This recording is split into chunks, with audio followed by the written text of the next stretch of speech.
সে কিতাব লিখতেছে, ওই কিতাব আমাদের সন্তান পড়তেছে। আমি নাম মেনশন করতে চাচ্ছি না। কিছু মানুষ যারা আল্লাহর অস্তিত্বেই বিশ্বাস করে না, তারা মনে করে মহাবিশ্ব সৃষ্টি হয়েছে বিগ ব্যাং থেকে, আল্লাহ সৃষ্টি করে নাই। ও ডিপার্টমেন্ট অফ হেড হয়ে বসে আছে এখন। আজকে ট্রান্সজেন্ডার ইস্যু আসছে জন্য আপনারা নড়ে চড়ে বসতেছেন না। শিক্ষার যে দশা চলতেছে, আমরা ভয় করি যে আজকে থেকে 10 বছর যদি এমনভাবে চলতে থাকে, আল্লাহ মাফ করুক, আমার আশঙ্কা একটা প্রজন্ম গড়ে উঠবে, জীবনে বাপকে তো সালাম দিবেই না, সালাম কেমন করে শুদ্ধ করে দিতে হয় সেটাও শিখবে না কখন। ওই দিন যদি আপনারা দেখতে না চান, এখনই ব্যবস্থা গ্রহণ করেন। আমাদের কাছে ব্যবস্থা গ্রহণ করার কোনো ক্ষমতা নাই, ক্ষমতা আপনাদের হাতে আছে। আপনারা যদি এই ক্ষমতাকে আল্লাহর দিকে, আল্লাহর সন্তুষ্টির জন্য ব্যবহার করেন, আল্লাহ আপনাদেরকে আরো বড় করবে ইনশাআল্লাহ। যদি আল্লাহর জন্য এটা আপনার আল্লাহর জন্য ব্যবহার না করেন, এগুলোকে প্রশ্রয় দিতে থাকেন, বিশ্বাস করেন ভাই, ফেরাউন টিকতে পারে নাই, নমরুদ টিকতে পারে নাই, আদ জাতি টিকতে পারে নাই, সামুদ টিকতে পারে নাই, নুহের কওম টিকতে পারে নাই, কমে লূত টিকতে পারে নাই, কমে মাদিয়ান টিকতে পারে নাই, আসহাবুল আইকা টিকতে পারে নাই, মুসার কওম বনু ইসরাইল টিকতে পারে নাই। আমরা কোন ক্ষেত কি মূলা, আমরা কোত্থেকে আসলাম? আমরা এগুলো চালায় যাবো, আল্লাহ পাক আমাদেরকে একদম জান্নাতুল ফেরদৌস দিবেন এমনটা মনে করছেন? হাদিস কত চমৎকার, কত সুন্দর হাদিস। লাউ ইয়াহদি আল্লাহু বিকা রাজুলান ওয়াহিদান খায়রুল লাকা মিন হুমুরিন নাম। তোমার দ্বারা যদি একটা মানুষও আল্লাহর দিকে ফিরে আসে, আল্লাহওয়ালা হয়ে যায়, লাল উট কুরবানি করার চেয়ে বেশি নেকির কাজ। তোমার একটা দাওয়াতে যদি মানুষ আল্লাহর দিনের দিকে ফিরে আসে, ওই আমলকারীর সব নেকি তুমি পাবা। যদি একজন সৎ নেতা দাঁড়ায় যায়, বলে যে আমরা প্রাইমারি লেভেলেই ক্লাস 1 থেকে 5 পর্যন্ত যে সময়টুকু, এই সময়টুকুর মধ্যে আমাদের বাচ্চাদেরকে কোরআন তেলাওয়াত করা বাধ্যতামূলক করে দিলাম, সিলেবাসভুক্ত করে দিলাম, ওই নেতার উপর আল্লাহ রহম করবে ইনশাআল্লাহ। সে আছে, সে সাহসী নেতা। আমি আপনাদেরকে বলি যারা রাজনীতি করেন, কারণ আমার সাথে আপনাদের কোনো শত্রুতা নাই, আর আমি আপনার শত্রুও না, বরং বন্ধু। আপনারা যারা রাজনীতি করেন, এমন একটা নেতা খালি বের করে দেন, এমন একটা নেতা হয়ে যান খালি ওমরের মতো। আল্লাহ পাক তৌফিক দান করেন আপনাদেরকে, যে আপনারা যদি কোরআন শিক্ষাটাকে বাধ্যতামূলক করে দেন, নবীর হাদিস শিক্ষাগুলোকে বাধ্যতামূলক করে দেন, সিরাত নবীর জীবনী চর্চাগুলোকে বাধ্যতামূলক করেন উচ্চ মাধ্যমিক লেভেলে, দেখবেন এই ছেলেপেলেগুলো আর ওই ইয়াবাখোর হবে না ইনশাআল্লাহ। এরা ওই টিকটক, ফেসবুক আর পাবজি, ফ্রি ফায়ার নিয়ে পড়ে থাকবে না। এরা কিশোর গ্যাংয়ে যোগ দিবে না, এরা জেনা করবে না ইনশাআল্লাহ। এগুলো আপনি ঠেকাতে পারবেন না তো, জেনা ঠেকাতে পারবেন না এখন আপনি। এরা ফ্রি মিক্সিংয়ে চলে গেছে, সবার ফোনে ফোনে পর্ন দেখতেছে। ওরা বাচ্চাদেরকে ধরে ধরে রেপ করতেছে। এখন ছেলে মেয়ের আদমশুমারি যদি করতে পারেন, একটা কুমারিত্ব শুমারি করে দেখেন, 18 বছরের কম কত মেয়ের সতীত্ব নাই, 21 বছরের কম কত ছেলে সতীত্ব নাই, আপনি টেস্ট করে দেখতে পারবেন। এই হলো সমাজের অবস্থা। এখন চলতেছে সমকামিতা। সমকামিতা, আল্লাহর লুতের গজব নেমে আসবে, লুত আলাইহিস সালামের কওমের গজব নেমে আসতে পারে। আল্লাহ হেফাজত করেন আমাদেরকে। সমকামিতা বৈধ করে গিলিয়ে খাওয়ার জন্য ট্রান্সজেন্ডার চালু করতেছে এরা। ছেলে বাইর থেকে ছেলে, মনে মনে মেয়ে, মনটা চায় ছেলের সাথে যৌন সম্পর্ক করতে, নাউজুবিল্লাহ, অথচ বাইর থেকে একটা ছেলে। সমস্যাটা মানসিক না? 3 দিন টানা সকাল বিকাল কারেন্ট শর্ট দেন মাঠের মধ্যে, সব সমস্যা ঠিক হয়ে যাবে ইনশাআল্লাহ। 3 দিন, বাস 3 দিন থেরাপি দেন, ঠিক হয়ে যাবে। এগুলো প্রমোট করতেছে মিডিয়াতে বিভিন্ন নাটক দেখাচ্ছে, এগুলো দিয়ে ফেসবুকে এরকম ক্লিপ দেখানো হচ্ছে, মানুষ লিখতেছে, অধিকার চাচ্ছে। কোন যুগে আসলাম রে ভাই? আমরা কোন যুগে আসলাম? আল্লাহ রাব্বুল আলামিন আমাদের সবাইকে হেদায়েত দান করেন, অন্যায়ের প্রতিবাদ করার তৌফিক দান করেন। আমি আমাদের ঊর্ধ্বতন কর্তৃপক্ষকে বিনয়ের সাথে অনুরোধ করব, এইগুলোর পিছনে যারা এজেন্ডা বাস্তবায়ন করতেছে সবগুলোকে ধরে ভিতরে ঢুকাই দেন একেবারে। 7 দিন রিমান্ডে রাখেন, ঠিক হয়ে যাবে ইনশাআল্লাহ। আপনারা খালি দাড়ি টুপি পাগড়ি জুব্বা দেখলেই সন্ত্রাসী মনে করেন? এরা তো স্পষ্ট সংস্কৃতির সন্ত্রাস, স্পষ্ট শিক্ষা সন্ত্রাস। আমাদের ছেলেপেলেদেরকে ছেলে জেনা করানোর দিকে নিয়ে যাচ্ছে এরা। কালকে যদি আপনার ছেলে একটা ছেলেকে বিয়ে করে, আপনি খুশি হবেন? আস্তাগফিরুল্লাহ, নাউযুবিল্লাহ। আল্লাহ পাক আমাদেরকে হেফাজত করেন, আল্লাহ পাক আমাদেরকে মাফ করেন। আপনার মেয়ে যদি কালকে একটা মেয়েকে বিয়ে করে নিয়ে আসে, আপনি সমাজে মুখ দেখাবেন কিভাবে? এগুলো এখন যদি না থামাই তাহলে কখন থামাবেন? ওই যে বললাম, সুদ যখন চালু হয়েছিল আমরা সবাই কিন্তু প্রতিবাদ করি নাই। এখন সবাই সুদখোর হয়ে যাচ্ছে দিন দিন। আমরা যে অনেকে তাহাজ্জুদ পড়ি, করে কান্নাকাটি করি, আল্লাহ দোয়া কবুল করো, এইটা করো সেইটা করো। দেখেন দোয়ার বেশিরভাগই কবুল হয় না। কেন হবে? অর্থনৈতিক জীবনে তো সুদ খাচ্ছি, আমি ঘুষ খাচ্ছি, দুর্নীতি করতেছি, হারাম খাচ্ছি, পণ্যে ভেজাল দিচ্ছি। আল্লাহ পাক আমাদের সবার রিজিককে হালাল করার তৌফিক দান করেন। আর লম্বা করি না ভাই, অনেক রাত হয়ে যাচ্ছে। যে একটা বলেছিলাম যে আমাদের ডানে বামে সব বেষ্টিত, আপনি কিন্তু কোথাও যেতে পারবেন না, এখানেই বাঁচতে হবে, এখানেই মরতে হবে। অতএব আমি 5টা কথা বলছি, 5টা ডিপার্টমেন্টে এই জাতিটাকে শক্তিশালী করতে হবে। আল্লাহ তৌফিক দান করেন। 1 নাম্বার শিক্ষা। 1 নাম্বার কি ভাই? এমন কোন শিক্ষা? শুধু একমুখী না, দ্বিমুখী শিক্ষার সমন্বয়। কোনটা? কোরআন সুন্নাহও থাকবে, আবার জেনারেল শিক্ষাও থাকবে। আল্লাহ পাক তৌফিক এনায়েত করেন, আমিন। 2 নাম্বার অর্থনীতি। 2 নাম্বার কি? আমাদের অর্থনীতি এত শক্তিশালী করতে হবে যে আমাদেরকে যেন পশ্চিমাদের কাছে কখনো হাত পাততে না হয়। আমাদের কৃষি দিয়ে আমরা চলবো, ইনশাআল্লাহ। আমাদের যাকাত ভিত্তিক অর্থনীতি দিয়ে আমরা চলবো ইনশাআল্লাহ। আমাদের সত্যি এটা সোনার বাংলা, এটা সত্যি সত্যি সোনার বাংলা। আমাদের জমিতে এমন কোনো ফসল নাই ফলে না, তাই না ভাই? কৃষকের কাছে যে ফসলটা ফলে রুট লেভেল থেকে, ওইটা বাজারে আসতে আসতে 10 গুণ দাম বৃদ্ধি হয়ে যায়, সিন্ডিকেট হয় মাঝখানে। এগুলো বন্ধ করলে আমাদের উৎপাদন খেয়ে আমরা শেষ করতে পারবো না। আমাদের যে পরিমাণে ইলিশ মাছ হয়, এটা আমরা খেয়ে শেষ করতে পারবো না। আমাদের সমুদ্রে যে পরিমাণ সম্পদ আছে না, এটা উঠাইলে আমাদের জাতির মাথা পিছু আরও বেড়ে যাবে। মাটির তলে গ্যাস আছে, আর যেখানে গ্যাস আছে তার মানে কি জানেন? তার মানে তার নিচে তেল আছে। আজকার কালগণ তেল পাওয়া যাবে, আর তেল পাওয়া গেলেই দেখবেন আমেরিকা এসে আঁকড়ে কাটছে। ওদের কাজই এটা। তখন বলবে যে, তখন যেই সরকারে থাকুক বলবে সরকার ভালো না, ঘরে গণতন্ত্র কায়েম করতে হবে, আমাদেরকে যাইতে হবে। উদ্দেশ্য কিন্তু সরকার না, উদ্দেশ্য কি? তেল। এটাই তেল চোর, সারা বিশ্বের তেল চোরেরা। আর এই তেল নিয়ে কি করেছে জানেন না আপনারা? এগুলো বলতে গেলে অনেক কথা। নিজের দেশের নিচে বাংকার তৈরি করছে। এই বাংকারে কত গ্যালন তেল যে রিজার্ভ করা আছে আপনি জানেন না। বলি নাহলে মানে আপনারা বুঝবেন না। এটা একটা কাগজ, এটা কি? এটা ছাপাইতে কি লাগছে? একটা কাগজ লাগছে, একটা কালি লাগছে, আর একটা ছাপাখানা লাগছে, দ্যাটস অল।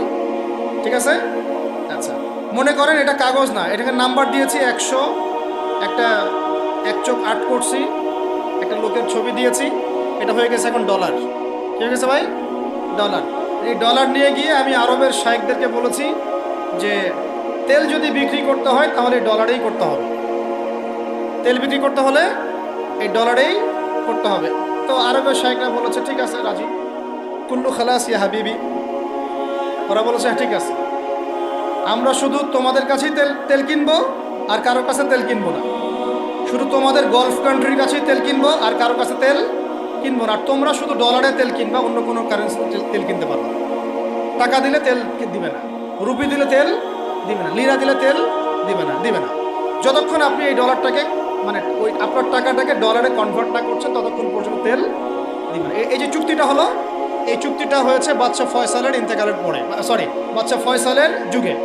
বাদশাহ ফয়সাল, কিং ফয়সাল রাহিমাহুল্লাহ, তার সময় আরব ইসরায়েল যুদ্ধের সময় তিনি তেল বয়কট করেছিলেন। তো এই চুক্তিটার নাম হচ্ছে পেট্রো ডলার মনিটরি সিস্টেম। কি বললাম বলেন? Petro dollar monetary system. এখন বলেন, ওলামায়ে কেরাম তো অনেকে আছেন এখানে, বলেন তো এই চুক্তিটা জায়েজ না জায়েজ? এক সময় কেনা বেচা হতো সোনা দিয়ে, কি দিয়ে? গোল্ড কয়েন দিয়ে, রূপার কয়েন দিয়ে। ওইটা দিয়ে নবী সাল্লাল্লাহু আলাইহি ওয়াসাল্লাম কেনা বেচা করতেন। ওইটার মান কিন্তু কখনো কমে যাবে না, যাবে? কখনো কমবে না। আসহাবুল কাহফ 309 বছর পর ঘুম থেকে উঠছে। ওই 309 বছর আগে পকেটে যে মুদ্রা ছিল ওইটা বের করে দিয়ে বলতেছে বাজারে গিয়ে খাবার নিয়ে আসো। বুঝেন নাই? আর আপনি আপনার এই যে 1000 টাকাকে পকেটে রেখে 309 বছর ঘুমান, ঘুম থেকে উঠে এটা বের করে দিয়ে বলেন খাবার নিয়ে আসো। ওই সময় 309 বছর আগে ওই 1000 টাকা দিয়ে যদি 1 কেজি গরুর মাংস পাওয়া যাইতো, 309 বছর পর বের করে দেখবেন ওই 1000 টাকা দিয়ে আপনি ডিম পাইতে পারেন, একটা বড়জন একটা গিয়ে ডিম বা মুরগি পাইতে পারেন। এটাকে ইনফ্লেশন বলি আমরা, কি বলি? ইনফ্লেশন। তো যাই হোক, ওইদিকে যাচ্ছি না। এখন এটা বুঝেন, এই যে ডলারটা আমি ছাপাইছি, আমার কোনো খরচ আছে? এই ডলারটা ওকে দিলাম, দিয়ে আমি তেল নিলাম। তেল মানে হচ্ছে এই বিশ্বের সোনা। তেল মানে কি? এই বিশ্বে এখন সোনা ফাংশন করে না মার্কেটে। তেলই হচ্ছে সোনার জায়গা দখল করছে। এখন এই ডলার দিতে আমার কোনো খরচ নাই। ডলারটা ওকে দিলাম, ওর কাছ থেকে তেল নিলাম, নিয়ে তেলটা আমি আমার দেশের বাংকারে রিজার্ভ করলাম। আমার কোনো লস আছে? আমার কোনো লস আছে? নাই। এখন এই ডলারটা যেহেতু রুলিং কারেন্সি, এটাকে ইকোনমিক্সের ভাষায় বলে হার্ড কারেন্সি, শক্ত টাকা। কি বলে এটাকে? শক্ত টাকা। আর আমাদেরগুলো সফট, নরম। মানে হার্ড কারেন্সির মাধ্যমে বা এর আদলে সফট কারেন্সির মান নির্ধারিত হয়। বুঝতে পারতেছে কি? তো এখন যেহেতু ডলার হার্ড কারেন্সি, তো এখন ডলার না পাইলে আমাদের রেমিটেন্স বাড়বে না। এখন আরবরা ডলার নিয়ে জমানো শুরু করলো, আর মাশাআল্লাহ উঁচু উঁচু বিল্ডিং নির্মাণ করা শুরু করলো, আর ওই যে অরিজিনাল যেটা সম্পত্তির তেল ওটা দেওয়া শুরু করলো। এই হলো আয়ের উৎস। এই চুক্তির কারণে এই পশ্চিমারা এই তেলগুলো রিজার্ভ করে ফেলেছে, পেট্রো ডলার মনিটরি সিস্টেম।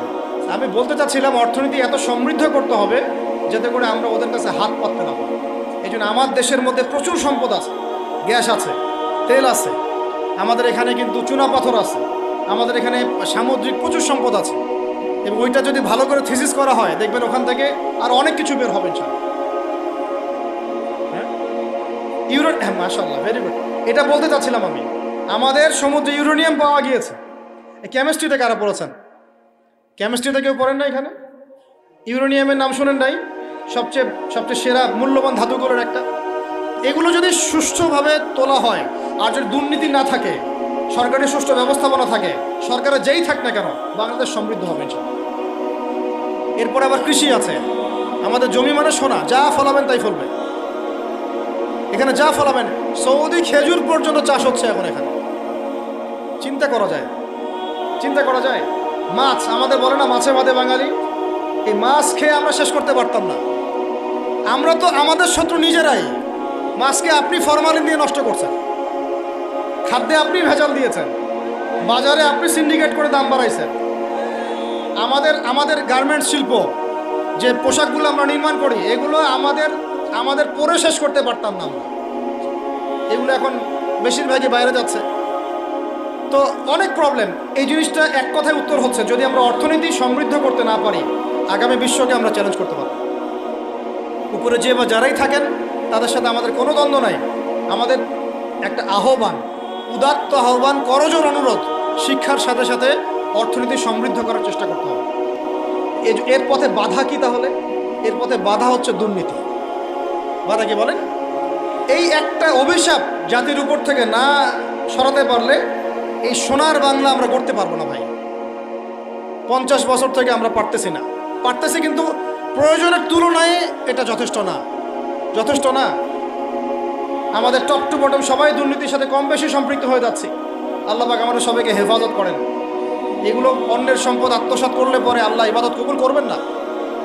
আল্লাহ পাক আমাদের সবাইকে সৎ হওয়ার তৌফিক দান করেন, সততা বজায় রাখার তৌফিক দান করেন। আর 3টা জাস্ট পয়েন্ট বলে শেষ করে দেবো। 3 নম্বর পয়েন্ট হচ্ছে, আমাদের যুব সমাজকে নিয়ে সত্যিকার অর্থেই একটা কর্মমুখী পরিকল্পনা প্রণয়ন করতে হবে। আমাদের অন্যতম একটা সমস্যা হচ্ছে বেকারত্ব। সমাজের যুবকরা দেখেন না, যে জেনারেশনটা যুদ্ধ করেছিল আমাদের বাংলাদেশের মাটিতে, এই জেনারেশনটা কি তারা পারবে? ওদের কি সেই ফিটনেস আছে? ওদের সেই কি প্রশিক্ষণ আছে? ওদের কি সেই খাদ্যাভ্যাস আছে? ওদের কি সেই চেতনা আছে?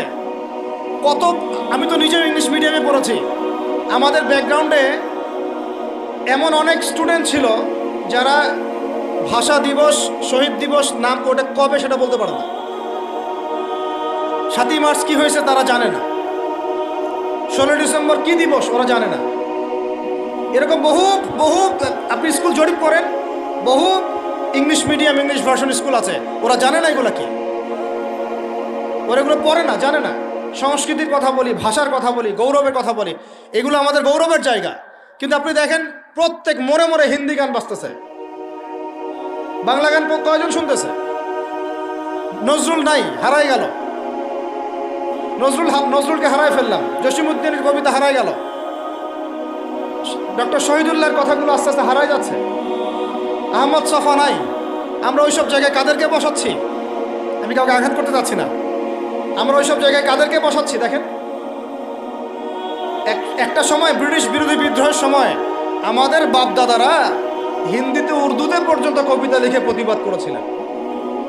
আপনারা অনেকেই জানেন এগুলো, যারা পড়াশোনা করেন তারা তখন বলতেন, একটা ডায়লগ ছিল যে জানি सरफरोशी की तमन्ना अब हमारे दिल में है, देखना है जोर कितना बाजुए कातिल में है। মনে নেই আপনাদের অনেকের?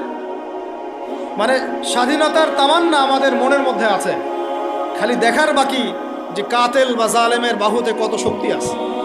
কি কবিতা ছিল ওই সময়টা! তো আমরা এগুলো হারাই ফেলতেছি। আমাদের ইয়াং জেনারেশনকে যেমন করে কোরআন সুন্নাহ শিক্ষিত করতে হবে, দেশ জাতি ঐতিহ্য সংস্কৃতিতেও বলিয়ান করতে হবে। একই সাথে ওদের বেকারত্ব দূর করার জন্য কর্মমুখী পরিকল্পনা গ্রহণ করতে হবে। এদেরকে কাজে লাগান। বেকার বসে আছে অলস, সারাদিন মাথার মধ্যে দুনিয়া শয়তানি, সারাদিন মোবাইল, লুডো খেলে, পাবজি, ফ্রি ফায়ার, কাজ নাই। আল্লাহ পাক আমাদেরকে এই ফিতনাগুলো থেকে হেফাজত করেন, আমি। আর এই জায়গায় আমাদের এই স্বজন প্রীতি এগুলো ত্যাগ করতে হবে। প্রতিভা যার তাকে মূল্যায়ন করতে হবে। যদি আমার প্রতিভা থাকে আমাকে চাকরি দিতে হবে, ওই ভাইয়ের প্রতিভা তাকে চাকরি দিতে হবে। ওই ভাইয়ের প্রতিভা আছে, সে রিটার্নে ফার্স্ট হয়েছে, ভাই ভালো করেছে, ওকে অগ্রাধিকার দিতে হবে। কেন আমি দল করে বলেই আমার চাকরিটা হবে? কেন আমার মামা অমুক, খালা অমুক, খালু অমুক বলেই চাকরিটা হবে? কেন হবে? এই অন্যায় যদি চলতে থাকে আল্লাহর গজব নেমে আসবে। আর বিশ্বাস করেন, এই যে ট্রান্সজেন্ডার এগুলো কথা বলছেন না, এগুলো আল্লাহরই গজব। কার গজব? আল্লাহর পক্ষ থেকে গজব আকারে আসতেছে। 4 নাম্বার, 3টা বলেছি ভাই। একটা হচ্ছে শিক্ষা, আমরা শক্তিশালী হব কোথায়? শিক্ষা ইনশাআল্লাহ। 2 নাম্বার অর্থনীতিতে, 3 নাম্বার কর্মসংস্থান। 4 নাম্বার হচ্ছে আমাদের এই জাতির একটা বড় অংশ, প্রায় 50% হচ্ছে মেয়েরা, মহিলারা। তাদেরকে কাজে লাগাতে হবে অবশ্যই। আমরা মহিলাদেরকে অনেক ক্ষেত্রে দিনই ক্ষেত্রেও পিছায় ফেলছি। আপনারা আসছেন, বসছেন, আওয়াজ শুনলেন, কয়জন মহিলা এই সুযোগটা পায়? কয়টা বাসায় মহিলাদের তালিম হয়? কয়টা দেশে মহিলা মাদ্রাসার সংখ্যা আসলেই কত? মহিলা আলেমা খুঁজে পাচ্ছি না। আমরা মাদ্রাসা প্রতিষ্ঠা করতে গেলে আলেমা খুঁজে পাচ্ছি না, যে মুফতি বা ইফতা ফারেক বা দাওরা হাদিস পাশ করা আলেমা খুঁজে বের করতে হচ্ছে। অনেকে দেখা যাচ্ছে, আমি নিজেদের কথাই বলছি, যে ইফতা দিয়েছেন, দাওরা ফারেক করেছেন আমার পরিবারের এবং বংশের অনেকেই, তার আগেই বিয়ে সংসার হয়ে গেছে, এখন সংসার নিয়ে ব্যস্ত। তাহলে এখন মেয়েদের মধ্যে খেদমত কে করবে? আমি আপনি কি মেয়েদের মধ্যে এইভাবে ওয়াজ করতে পারবো? ওদেরকে সামনে নিয়ে বসতে পারবো? ওদের সমস্যাগুলিকে আমরা সলভ করতে পারবো? তাহলে আপনার বোনকে দায়িত্বটা পালন করতে হবে, আপনার মেয়েকে বা আপনার স্ত্রীকে। সেক্ষেত্রে তো আমরা সেরকম স্ত্রী, সেই মেয়ে, সেই জেনারেশন তৈরি করতে পারছি না। অনেক আলেমের স্ত্রী পর্যন্ত দুনিয়াদার হয়ে গেছে এখন, সোনা দানা, গয়না গাটি, ভ্রু প্লাক, ফ্যাশন এগুলো করতেছে। হ্যাঁ, তো এগুলো থেকে আমাদেরকে বের হয়ে আমাদের স্ত্রীদেরকেও খাদিজা আয়েশা রাদিয়াল্লাহু আনহুমা তাদের মতো করে দিনের পথে সহযাত্রী বানাতে হবে। আল্লাহ পাক তৌফিক দান করেন। আল্লাহ পাক আমাদের এই পুরো মা বোনদেরকে হেদায়েত করেন, তাদেরকে খাস পর্দায় থাকার তৌফিক দান করেন ইনশাআল্লাহ। আমাদের এই যুবকরাই সোনার বাংলা করবে ইনশাআল্লাহ, ইনশাআল্লাহ। আর শেষ কথা, লাস্ট পয়েন্টটা শেষ করে দিই। লাস্ট পয়েন্টটা হচ্ছে ভাই, যে কোরআনে আল্লাহ রাব্বুল আলামিন এই বিশ্ব রাজনীতি ডিল করার জন্য অনেকগুলো হেদায়েত দিয়েছেন। আমি আলোচনার মাঝখানে কিছু এনেছি, যেমন সূরা মাইদার আয়াতগুলো, ইহুদি খ্রিস্টানদের সাথে আমাদের চলাফেরা কেমন হবে, মুশরিকদের সাথে আমাদের চলাফেরা কেমন হবে, আমাদের বাণিজ্য কেমন হবে, আমরা কাকে বন্ধুরূপে গ্রহণ করতে পারবো, কাকে পারবো না, এইগুলো ফলো না করতে পারলে একটা জাতি সমৃদ্ধ হতে পারবে না। তখন আমরা কিন্তু সবাই মিলে এইভাবে প্রতিবাদ করি নাই। আজকে যখন তারা একটা জিনিসকে প্রতিষ্ঠা করার চেষ্টা করতেছে ওদের স্বার্থে, ইসলামের বিপক্ষে, এখন আমাদের অনেকে টনক নড়তেছে যে আরে এ কি হচ্ছে, আমাদের মুসলমানদের বাচ্চারা এগুলো কি শিখতেছে। সমস্যা হচ্ছে আমরা সমস্যা আসলে শুরুতে বোঝার মতো ওই নূর, বসিরা, হিকমা আমাদের এখনো পয়দা হয়নি। এবং শেষে গিয়ে একদম কি বলে ওটাকে, মাঝপথে গিয়ে যখন দড়িয়ে যখন নৌকা ডোবা শুরু করে তখন আমাদের হুঁশ ফিরে আরে কি হচ্ছে। তো আল্লাহ পাক আমাদেরকে বিজয় দিবেন এটা প্রতিশ্রুতি দিয়েছেন। যে একটা নিয়ে কথা বলতে গেলে ভিতরে চলে গেছে, আমার সমস্যা এটাই, আলোচনা করতে গেলে একটু বেশি ভিতরে চলে যাই, পরে আর বেরোতে পারি। আপনারা কি আলোচনা বুঝতে পারতেছেন? আল্লাহ পাক আমাদেরকে প্রতিশ্রুতি দিয়েছেন যে তোমরা দুশ্চিন্তাগ্রস্ত হয়েও না, তোমরা টেনশন করো না, ভয় পেও না, হীনবল হয়েও না, আনতুমুল আ'লাউনা, তোমরাই বিজয়ী হবে এই দুনিয়াতে এবং আখিরাতে, তোমরাই বিজয়ী হবে ইন কুনতুম মুমিনিন, যদি প্রকৃতপক্ষে মুমিন হয়ে থাকো। আমাকে বলেন, যারা আজান শুনেও নামাজে যায় না এরা কি মুমিন? বলেন। আপনি মনে করছেন আমি জুমার নামাজ তো পড়ি, ঈদের নামাজ তো পড়ি। এমনও হতভাগা মানুষ আছে পৃথিবীতে যাদের নামাজ প্রথমবার তারা নামাজ পড়ে জানাজার নামাজ, আছে না ভাই? আল্লাহ পাক আমাদের সবাইকে 5 ওয়াক্ত নামাজি হওয়ার তৌফিক দান করেন। এবং কাজা নামাজ অনেকের আছে, আল্লাহ পাক সেগুলো আদায় করার তৌফিক দান করেন। আপনারা যখন হজ উমরা সফরে যাবেন বেশি বেশি সেখানে নামাজ পড়বেন, কারণ ওখানে 1 রাকাত নামাজ হারাম শরীফে পড়লে 1 লক্ষ রাকাতের নেকি হয়, আর মদিনা মুনাওয়ারায় পড়লে মানে হারামে পড়লে 1000 নেকি হয়। আর এই দুইটা আমরা খুব ভালো জানি, মিম্বরে আলোচনা হয় খুব, মাশাআল্লাহ, তাই না? তো নসিহত হচ্ছে ওখানে গিয়ে আমরা বেশি বেশি নামাজ পড়বো, নফল নামাজ, ঠিক আছে? কাজা নামাজগুলো হিসেব করে আদায় করার চেষ্টা করবো ইনশাআল্লাহ। তবে হাদিসে আরেকটা জায়গা আছে, ওইটা আমরা ভুলে গেছি। আরও একটা মসজিদ আমাদের আছে ভাই, যেখানে 2 রাকাত নামাজ পড়লে জীবনের সব গুনাহ মাফ হয়ে যায়। ওইটা আমাদের পাঠ্যপুস্তকে নাই, আমাদের চেতনায় নাই, আলোচনায় নাই, মিম্বরে নাই, খুতবায় নাই। সেই মসজিদ কোথায়? ওই মসজিদ কি আমাদের না ইহুদিদের? কি মনে হয় আপনাদের? ওই আল-আকসা কি আমাদের না ওদের? ওইখানে 2 রাকাত নামাজ পড়লে, সফর করে 2 রাকাত নামাজ পড়লে জীবনের সব গুনাহ মাফ হয়ে যাবে। ওইখানে আমরা এখন ঢুকতে পারি না। কারো কোনো ফিকির আছে? ইয়াংদেরকে বলতেছি ভাই, লেকচারগুলো আমাদের বেশিরভাগই ইয়াংদের জন্য। যে এই যে সেলফি, এই শোডাউন, একজন বক্তাকে আপনি দেখতে চান, ইসলামী সেলিব্রিটিজম, এগুলো যে চালু করেছি আমরা, এইগুলো দিয়ে দিন আল্লাহর জমিনে কায়েম হবে না। এগুলো ভালোবাসা মহব্বতের নিদর্শন না। সত্যি সত্যি যদি আমাদেরকে আপনারা মহব্বত করে থাকেন, এমনভাবে নিজেকে গড়েন যাতে বাইতুল মুকাদ্দাস জয় করতে পারেন। ওই দিন বুঝবো যে আপনারা আমাদেরকে মহব্বত করেন, আমাদের কথা শুনেন, মানেন, বুঝেন। এমন একটা জামা আমাদেরকে করতে হবে যার একজন নেতা থাকবে, একটা নেতা, একদম সামি'না ওয়া আতা'না, শুনলাম মানলাম, এমন নেতা। এত ইখতিলাফ, এত বিভক্তি চলবে না। মানে বিভক্তি, ইখতিলাফ থাকতে পারে মাসলা মাসাইলের ব্যাপারে, ফিকহি ব্যাপারে, কিন্তু এই এত দলীয় বিভক্তি থাকা যাবে না।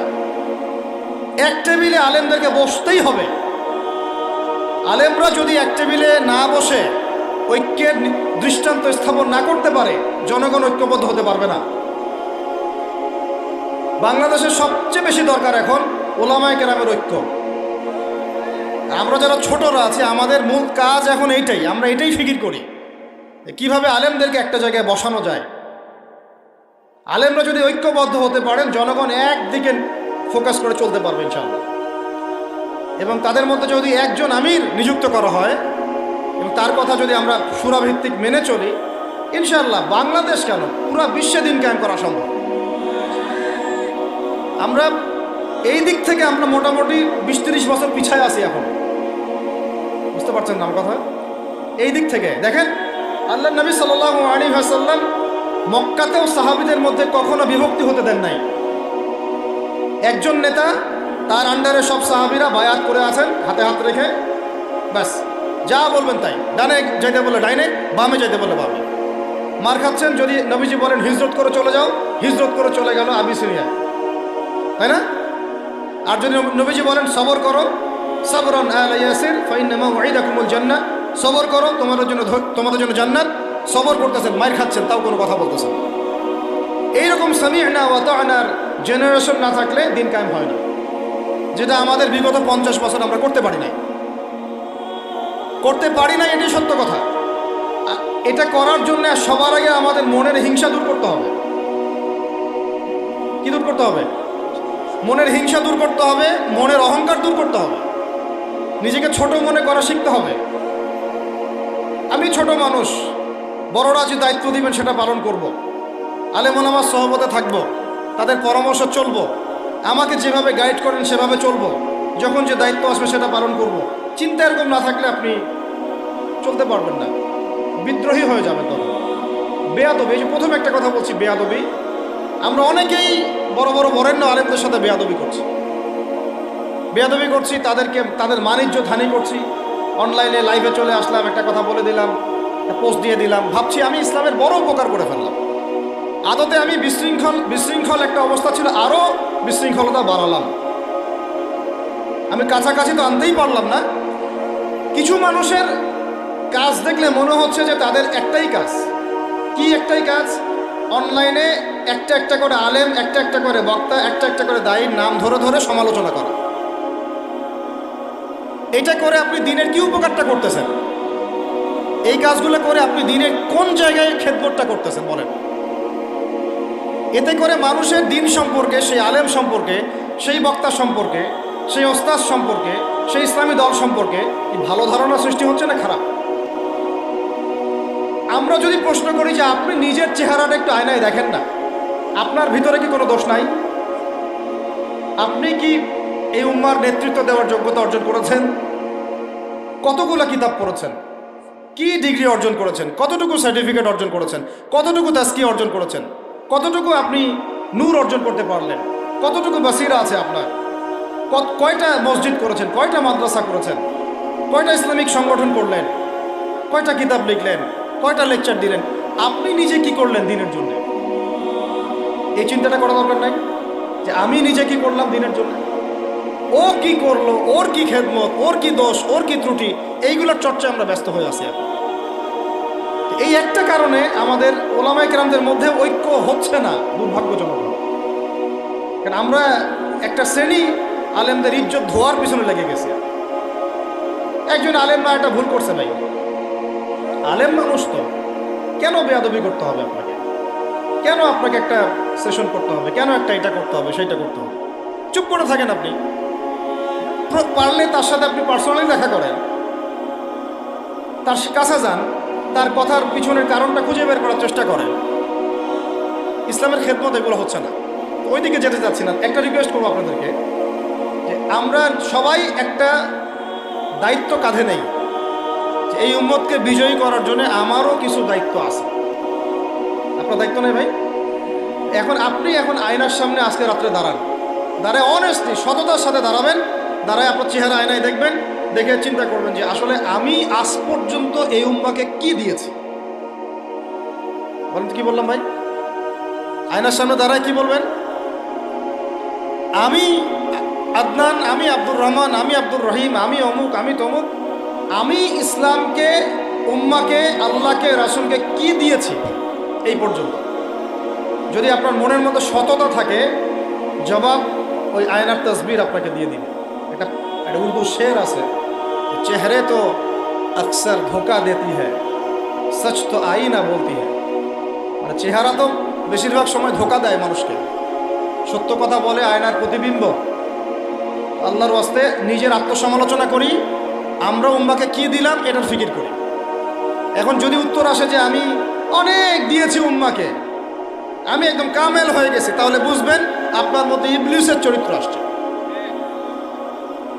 ইবলিসই বলতে পারে যে আমি সবার চেয়ে শ্রেষ্ঠ। ওই যে বলে নাই, আনা খায়রুম মিনহু, আমি আদমের চেয়ে শ্রেষ্ঠ। খলাকতানি মিন নার, আমাকে আগুন দিয়ে সৃষ্টি করেছেন। খলাকতাহু মিন তিন, তাকে মাটি দিয়ে সৃষ্টি করেছেন। এই কেবার যদি চলে আসে বুঝবেন আপনি ধ্বংস হয়ে গেছেন। ফেরাউন বলেছিল আনা রব্বুকুমুল আ'লা, আমি তোমাদের মহান রব। নাউজুবিল্লাহ। আর একজন আল্লাহর বান্দা খালি বলবে আল্লাহুম্মা ইজআলনি ফি আইনি সগীরা ওয়াজআলনি ফি আ'য়ুনিন নাসি কাবীরা। আল্লাহ তুমি আমাকে নিজের চোখে ছোট বানায় দাও আর অন্য মানুষের চোখে আমাকে বড় বানায় দাও। আমিন। আত্মসমালোচনা করতে হবে কিনা ভাই? এখন যদি আমার উত্তর আসে যে না আমি তো আসলে ভাই কিছু করতে পারি নাই, টুকটাক কিছু লেকচার দিয়েছি এতটুকুই, এখনও আমি উম্মাহকে ঐক্যবদ্ধ করতে পারি নাই, উলামায়ে কেরামকে এক জায়গায় আনতে পারি নাই, আমি এখনও কোনো ইসলামিক বড় কোনো অ্যাসোসিয়েশন ফর্ম করতে পারলাম না, এখন পর্যন্ত আমি 100টা কিতাব লিখতে পারি নাই, এখনও আমি ইফতা দেওয়ার মতো বা মুফতি হওয়ার মতো যোগ্যতা অর্জন করিনি, এখনও আমার কোরআনের কত জ্ঞান শেখা বাকি, কত আলেমের সহবতের থেকে নূর নেওয়া বাকি, এখনও কত দূর যাওয়া বাকি। এই চিন্তাগুলো যদি মনের মধ্যে আসে তখন দেখবেন রাতে আপনার ঘুম হারাম হয়ে গেছে। তখন আপনার প্রচেষ্টা চলবে ইনশাল্লাহ কিভাবে এগুলো আপনি অর্জন করতে পারবেন। ওই গুটি কয়েক মানুষকে দিয়ে দিন কায়েম হবে ইনশাল্লাহ। আমার কথায় রাগ করলেন নাকি? একটু মন খারাপ করলে আল্লাহ পাক ওই ওসিলায় যদি আপনাকে আবার দিনের দিকে নিয়ে আসেন, আমার লেকচার ওয়াজ করা সার্থক। একটু আঘাত পাইলে আমি খুশি হব। সরকার, প্রশাসন, জনগণ, আমাদের মা বোন, আপনারা, আমাদের পরের প্রজন্ম, কেউই আমাদের শত্রু না। আমাদের শত্রু বরং আমার বা আমাদের চেয়ে ভালো কোনো বন্ধুই নেই আপনাদের। আমার বা আমাদের চেয়ে ভালো কোনো বন্ধু নাই আপনাদের। যারা আছে এদের ব্যাপারে একটা স্টেটমেন্ট বলে দিই আমি, যে তুঝ জैसा दोस्त हो तो दुश्मन की कोई जरूरत नहीं। ওইরকম বন্ধু যদি থাকে তাহলে দুশ্মনের কোনো দরকার হবে না। এই বিশ্বে যারা পশ্চিমাদেরকে বন্ধু বানাইছে ওদের কোনো দুশ্মনের দরকার নাই। একদম খোলামেলা বললেন, ইসরায়েলের সাথে যারা আতাত করেছে ওদের দুশ্মনের দরকার নাই। পশ্চিমা আমেরিকাদের সাথে যারা বন্ধুত্ব করে চলছে এদের দুশ্মনের কোনো দরকার নেই। দেখে নিন, এদের চরিত্র হচ্ছে এরা একটা মুখ নিয়ে আপনার সামনে আসবে, ওদের একটা স্বার্থ পিছনে থাকবে, ওই স্বার্থ উদ্ধার করার জন্য বন্ধুর বেশে আপনার সামনে আসবে। এরপর স্বার্থ উদ্ধার করা শেষ, আপনার গর্দান নামাই দিবে। তারপর বিশ্বাস করতেছেন না? আমরা ওদেরকে চিনি, কারণ আমরা আল্লাহর কিতাব পড়ি রে ভাই।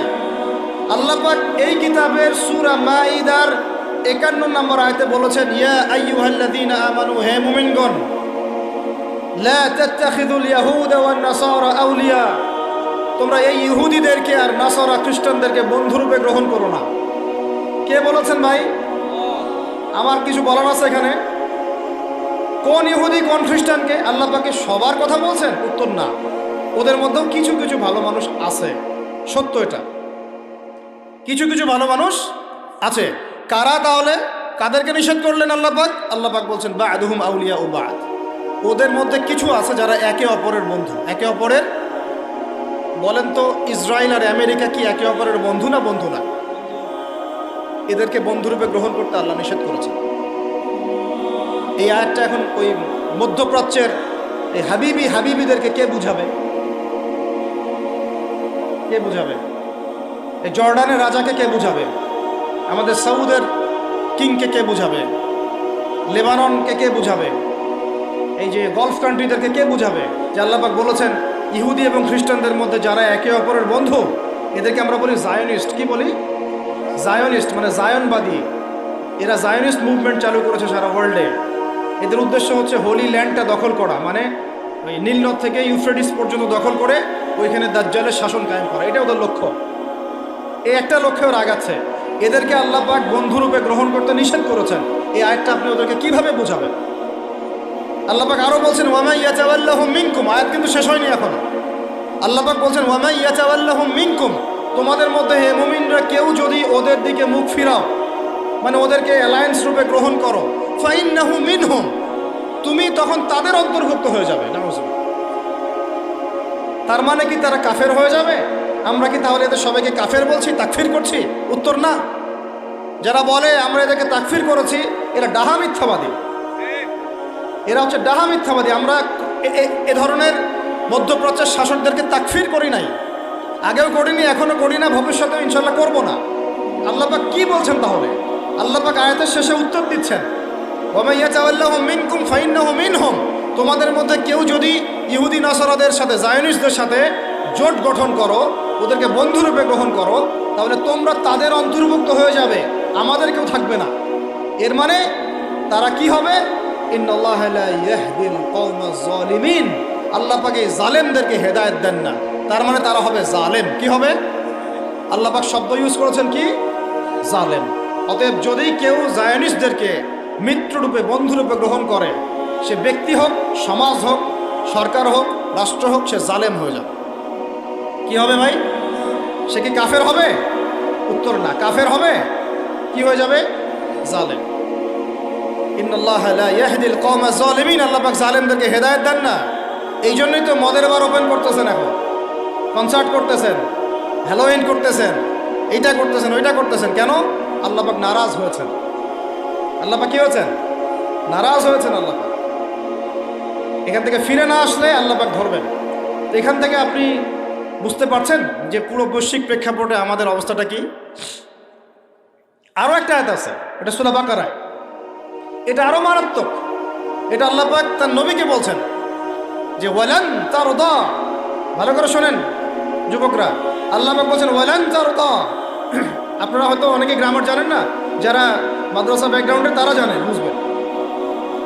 এখানে এমন একটা কথা বলা হচ্ছে যে কখনোই কখনোই তারা সন্তুষ্ট হবে না। ওয়ালান তারদা আনকাল ইয়াহুদা, নাকি ইয়াহুদ, ওয়ালান তারদা আনকাল ওয়ালান তারদা আনকাল ইয়াহুদ ওয়ালান নাসারা হাত্তা তাত্তাবিআ মিল্লাতাহুম। কি কঠিন কথা, কি স্পষ্ট কথা। আমরা কি আল্লাহ পাককে তাফসীর শিখাইতে যাব? আমরা কি আল্লাহ পাককে তাউইল শিখাইতে যাব? আমরা কি আল্লাহকে ব্যাখ্যা শিখাইতে যাব?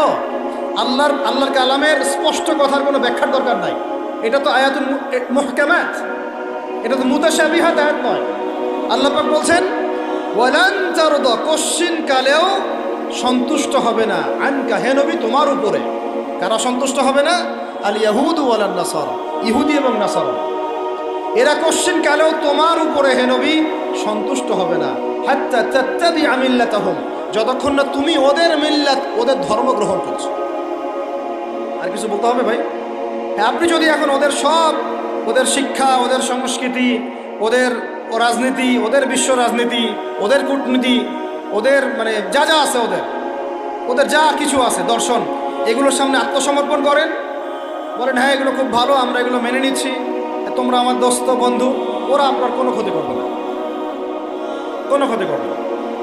কিন্তু যদি আপনি এগুলোর বিরুদ্ধে দাঁড়ান, না তোমাদের এইসব গডলেস, উল্টাপাল্টা, আল্লাহ বিরোধী শিক্ষা, এগুলো চলবে না, তোমাদের সুদভিত্তিক অর্থনীতি চলবে না, তোমাদের এই আল্লাহ বিরোধী এই যে জিও পলিটিক্স চলবে না, তোমাদের এই মুসলিমদের উপর অত্যাচার, নিধন, এগুলো চলবে না, তোমাদের এইসব জুলুম নির্যাতন চলবে না, এইগুলো কথা যদি আপনি বলে ওদের বিরুদ্ধে দাঁড়ান, কথা দিয়ে দাঁড়ান, কলম দিয়ে দাঁড়ান, অ্যাসোসিয়েশন দিয়ে দাঁড়ান, বা একটা জাতিগতভাবে প্রতিবাদ করেন, বা আপনি ওদের জুলুমের বিরুদ্ধে দাঁড়িয়ে যান, বলেন যে না আমরা ফিলিস্তিনিদের পাশে আছি, প্রয়োজনে আমরা ওদের পক্ষে যুদ্ধ করব, এই ধরনের কোনো কথা যদি আপনার মুখ দিয়ে বেরিয়ে যায়, মুখ ফসকেও যদি বেরিয়ে যায়, দেখবেন ওরা পুরো শক্তি নিয়ে আপনার বিরুদ্ধে ঝাঁপায় পড়ছে।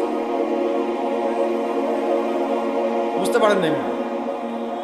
আর কেমনে বললে বুঝবেন আমার জানা নাই। এর চেয়ে আর খোলামেলা কোনো কথা বলা সম্ভব না। এই হলো কোরআনের কথা। আরো আছে, আরো বলি একটা, নিতে পারবেন তো? এই আয়াতটা নিতে পারবেন তো? আল্লাহ নেওয়ার তৌফিক দান করেন। কোরআনের কিছু আয়াত আছে সবাই নিতে পারে না। কোন কোন আয়াত আছে শুনলে মানুষ মনে করে যে কোরআন তো আমার জন্যই নাজিল হয়েছে, আর কোন কোন আয়াত আছে শুনলে মানুষ মনে করে এই আয়াতটা নাজিল করার কি দরকার ছিল। এখন এই যুগ চলতেছে, সব মানতে রাজি, কিসের পর্দা, পর্দার কি দরকার, সব মানি কোরআনের। জাকাত ভিত্তিক, কিসের জাকাত, জাকাত দেওয়ার কি দরকার, সব মানি। চোরের আবার হাত কাটতে হবে কেন, মানবতা বিরোধী কাজ। সব মানি কোরআনের। ব্যভিচার করলে রজম কেন করতে হবে, এটা তো বর্বর মধ্যযুগীয় আইন। কথা বুঝতে পারেন না? কোরআনে সবাই নিতে পারে না। কোরআনে 400 থেকে 450 জায়গায় আছে যে আল্লাহ রাব্বুল আলামিনের দিন প্রতিষ্ঠার জন্য তোমরা দাওয়াতের পাশাপাশি জিহাদ করো। কি করো? ওই শব্দ নিতেই পারে না মানুষ, শুনলেই যারা ইসলামের বিরুদ্ধে আছে, সরাসরি সরাসরি বিরুদ্ধে আছে, ওরা তো এমনি নিতে পারেই না, এটা আলাদা বিষয়। যারা দাড়ি টুপিওয়ালা কালিমা পড়া কিছু মুসলমান আছে, মুনাফিক নামধারী মুসলমান, এরাও নিতে পারে না। দেখেন নাই কি অবস্থাটা হইলো অক্টোবর মাসে, এই যে প্যালেস্টাইন ইস্যু নিয়ে এই প্রকাশ্য একটা জিহাদ চলতেছে ইহুদিদের সাথে, একদম স্পষ্ট, সবাই চিনতেছে কারা হকপন্থী কারা বাতিলপন্থী। একটা মানুষ যে নামাজ পড়ে না সেও চিনতে পারতেছে যে হ্যাঁ এরা জালেম, এরা মাজলুম, তাই না? প্রশাসনের সবাই, প্রশাসনের 98% ভাই এটাই বিশ্বাস করে যে ইসরায়েল জালেম, এই ফিলিস্তিনের ভাইরা মাজলুম। অনেক অনেক ভাইয়ের সাথে আমাদের দেখা হয়, কথা হয়, চা খাই। আল্লাহ পাক তো একটা জায়গা দিয়েছেন আলহামদুলিল্লাহ মহব্বতের। তারা বলে যে হুজুর, যদি সত্যি আমাদের সুযোগ থাকতো বা আমাদেরকে যদি আল্লাহ পাক সুযোগ দিতেন, ওই রকম কোনো নেতা আমাদের থাকতো, আমরা সবার আগে গিয়ে ওখানে যুদ্ধ করব। আমাদের দেশের প্রশাসনের লোকজন বলেছে, কথা বুঝতে পারতেছেন? কিন্তু মুসলমান নামধারী, আলেম নামধারী, কিছু দাড়ি টুপিওয়ালা বুঝতে পারলো না যে ওই ভাইরা মাজলুম আর এরা জালেম। এরকম চলমান তাজা একটা জাজল্যমান ইস্যুতেও ঘুরিয়ে ফিরিয়ে ইনিয়ে বিনিয়ে ইসরায়েলের পক্ষ নেওয়া শুরু করল। এটা নিয়ে বলতে বলতে আমি ক্লান্ত হয়ে গেছি, আর আমি এগুলো বলতেও চাই না, আমার লজ্জা লাগে। এদের বিরুদ্ধে দু একটা কথা বলতে আমার এনার্জি লস হয় এবং লজ্জাও লাগে। নির্লজ্জ শ্রেণী, নির্লজ্জ। দেখেন সিরাজউদ্দৌলার নাম শুনেছেন? বেচারা পরাজিত হয়েছে। বেচারা কি হয়েছে? কিন্তু লড়াই করে পরাজিত হয়েছে। মীর জাফরের নাম শুনেছেন? ও বেটা ব্রিটেনের হাত ধরে জয়লাভ করেছে, জয়লাভ করে মসনদেও বসেছে, কিন্তু কিয়ামত পর্যন্ত মানুষ গাদ্দারদেরকে মীর জাফর নামে ডাকে। কথা বুঝতে পারেন নাই? তো সবসময় দুনিয়ার সাফল্য, দুনিয়ার বিজয়, দুনিয়ার আধিপত্য সবকিছু না। জনগণ সব বুঝে এখন।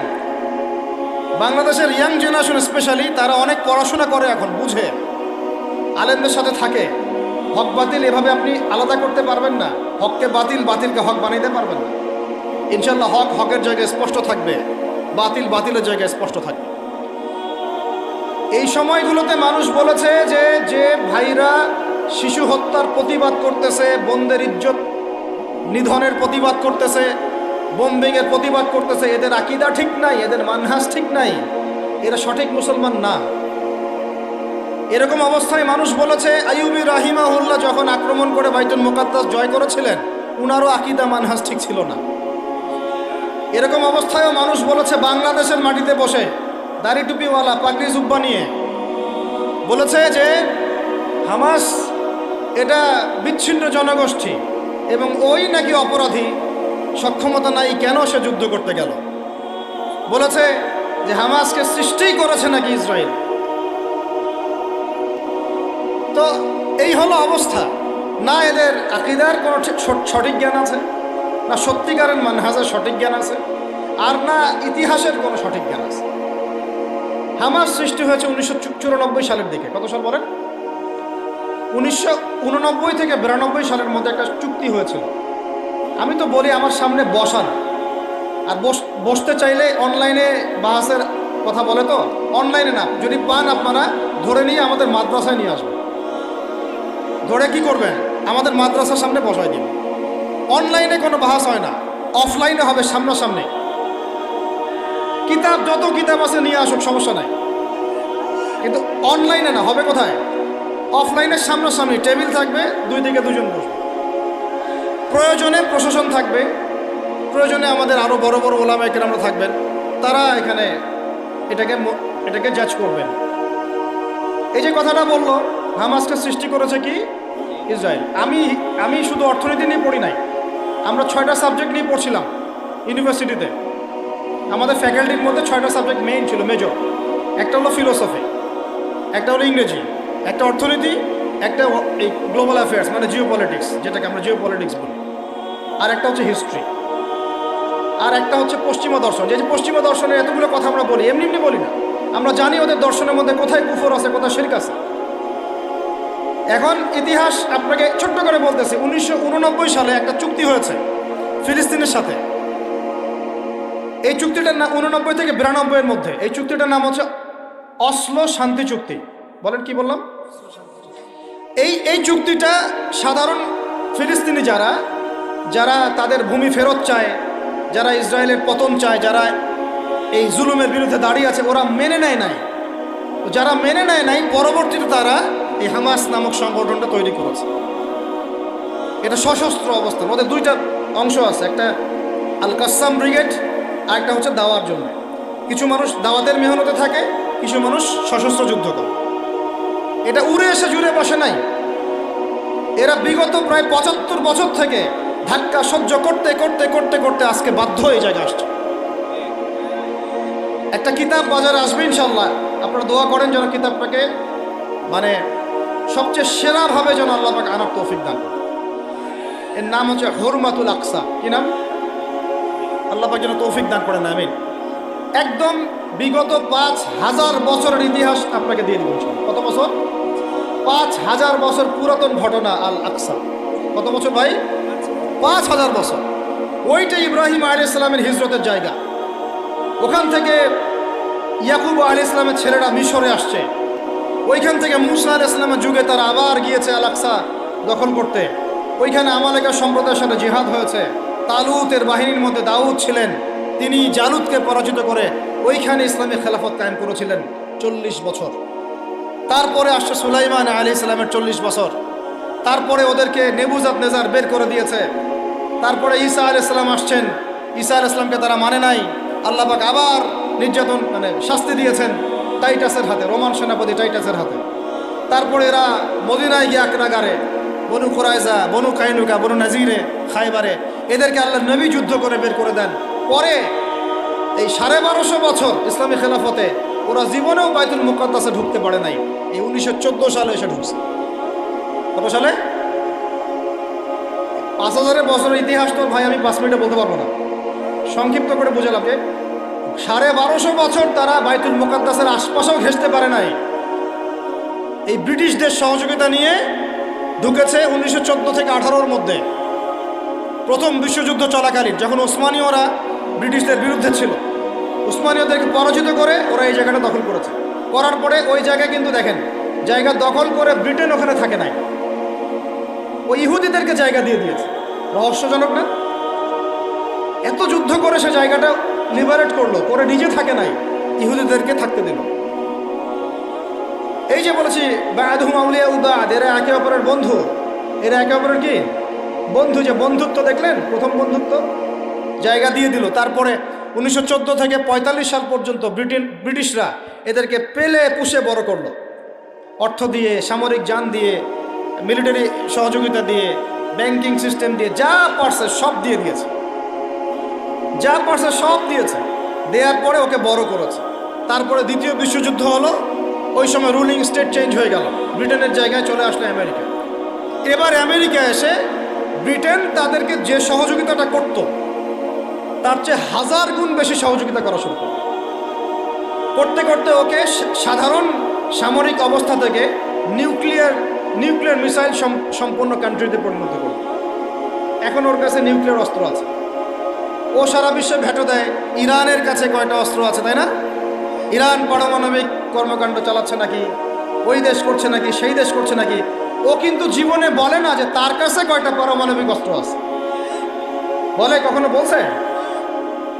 আর এই কোরআন আল্লাহর কিতাবই আমাদেরকে বলেছেন, আল্লাহর কিতাবে আল্লাহ পাকই আমাদেরকে বলেছেন যে ওয়াইদু লাকুম মাস্তাতা'তুম মিন কুওয়া, তোমরা শক্তি অর্জন করো। কি অর্জন করো? তোমরা মুসলমানদেরকে আল্লাহ বলেছেন তোমরা শক্তি অর্জন করো। শক্তি অর্জন করলে কি হয়?